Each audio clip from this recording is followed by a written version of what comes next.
Our gospel reading this morning is Matthew chapter 14, verses 22 through 33. Immediately he made the disciples get into the boat and go ahead to the other side while he dismissed the crowds. And after he had dismissed the crowds, he went up the mountain by himself to pray. When evening came, he was alone there. But by this time the boat, battered by the waves, was far from the land, for the wind was against them.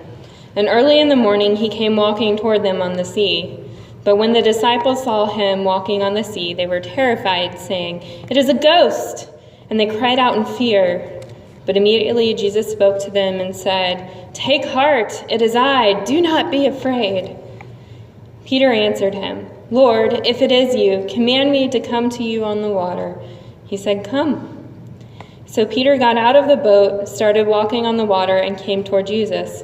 But when he noticed the strong winds, he became frightened and began to sink. He cried out, "Lord, save me!"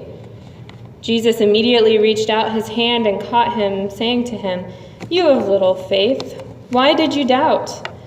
When they got into the boat, the wind ceased, and those in the boat worshipped him, saying, "Truly, you are the Son of God." Now, we all like being able to tell people that we've done something that no one else has done, or few other people have done, that we've traveled somewhere remote, climbed Mount Everest, met someone famous, or done any other thing that few people have been able to do, and so on and so forth. Along those lines, I once heard a joke about a family who did something like this. There was a family up north who would go out to the middle of the lake on their 16th birthday to walk on water. Now, having grown up hearing the stories, the daughter, the latest one to turn 16, Maria, was so excited. She woke up early, got ready, got dressed, and headed out to the lake. She rowed her boat out to the middle, and in her excitement stood up and took that first step confidently out of the boat and immediately sunk under the water. Coming back up for air, she coughed and sputtered, managed to climb back into the boat and row back to the shore where her family was waiting, having come look for her.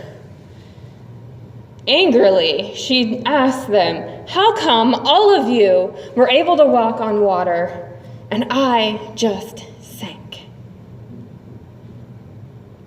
Now, her family did start to laugh a little, and her Aunt Bee looked at her and said, "Well, Maria, my birthday is in December."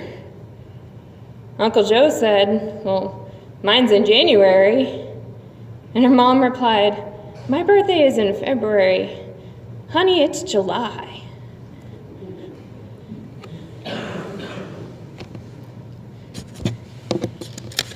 It's about the only way we'll walk on water. Now, it's safe to say that almost everyone is familiar with the story of Jesus walking on water. It's hard not to be. It's been portrayed in popular movies and television shows, and even Mythbusters had an episode about being able to walk on water. I had the pleasure of watching it one time. They did everything. Shoe boats, trying to increase the surface area of their foot, trying to crunch the numbers and do the math and the calculations to make it work, to where they could get across the water. In the end, the only way they were able to run across the water is by changing the viscosity by dumping vast quantities of cornstarch into the water. Essentially, they made the water into silly putty. And while it was really fun to watch them run across it really wasn't water anymore. Because the reality is, we just don't expect people to walk on water. We don't. We are like, yeah, it's just not going to happen. Sorry. And truth be told, the disciples weren't expecting it either. Finally able to get the quiet time that he needed, Jesus had chosen to stay behind on the mountain to pray and recharge. So Jesus sent the disciples on ahead in the boat across the lake. And while they were going across, Jesus just kind of had that time to himself. Sounds nice. But as the evening fell and storms rolled in and the wind picked up on the lake, and the disciples were not quite having that same quiet, meditative experience. They didn't need to be told about the small craft advisory on their weather radio. They kind of already knew about it. They were in it. And it's a struggle to navigate a small boat through tall waves and hard wind. So while they were trying just to keep the boat upright, they weren't exactly looking for someone strolling on the water like they were walking through a meadow. Yet lo and behold, here comes Jesus, taking a pleasant early morning walk amidst the tempestuous waters and waves all around.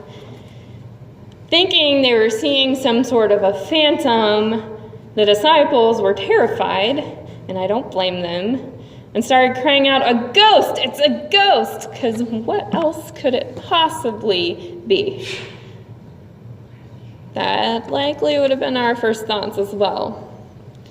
So Jesus cries out to them to assuage their fear, saying, "No, it's just me. It's just Jesus having an early morning walk on the water." Now, hearing him, I'm sure they would have still had their doubts. People just don't walk on water. So Peter, I love Peter, because he's always the brave and foolhardy one, as it were. And you can always count on him to say or do something a little bit outside of the box, which keeps life entertaining. So he answers, "Lord, if it is you, command me to come to you in the water." Now, I'm going to take a quick poll. Show of hands. How many of you would have done that? And be honest, because remember, there was a raging storm, high winds, high waves. It was late night, early morning, in the middle of a lake with someone or something walking on the water. So how many of you would have actually gotten out of that boat? I didn't think so. I wouldn't have either. But Peter did.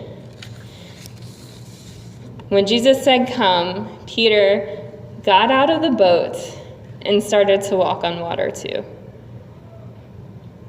And I just have to imagine what a glorious 3 to 5 seconds that must have been. To be on top of the water, taking steps toward Jesus, walking to this person.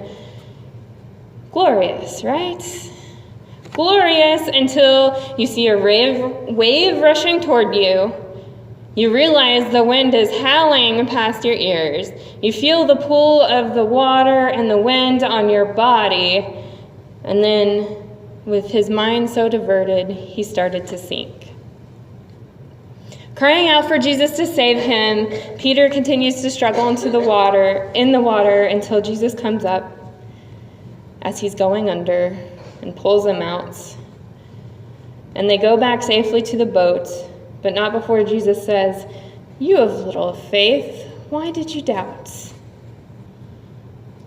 And how many years have we just gone along with Jesus? We're sitting there thinking, "Yeah, Peter, man, why did you doubt? You were out there. You were on the water. You were doing good. You were living the life. All this stuff. And man, why did you doubt? Tisk, tisk, you man of little faith." We're saying this to a man who got out of the boat in a gale storm in near darkness and was walking on water. Think about that. Remember, we wouldn't have even got out of the boat. It's like we're armchair quarterbacks. We're yelling about the plays when we can't even throw a football or run the field. Or we're backseat driving with a professional stock car racer when we've never set a foot in a car doing faster than 80 miles per hour. Maybe I'm being generous. There might be some lead foots out there, so maybe you've gone a little faster, but hey. So while we're sitting here agreeing with Jesus, And playing that armchair quarterback or backseat driver, we're really pointing the fingers at ourselves. Peter got out of the boat and then began to doubt. So what does that mean about the rest of us who didn't even try? Reality is most of us are content to live our lives never setting one toe outside of the boat. Don't rock the boat is our life mantra. But here's the thing. You can't walk on water if you don't get out of the boat. I once worked through a Bible study by that name. It was a great study about learning how to work through our fear and to be able to take that first step of faith. The author of this week's online D365 devotions, Heidi Oxford, assures us saying it's okay to be afraid. But if we step into a challenge out of fear instead of faith, our fears can get the best of us.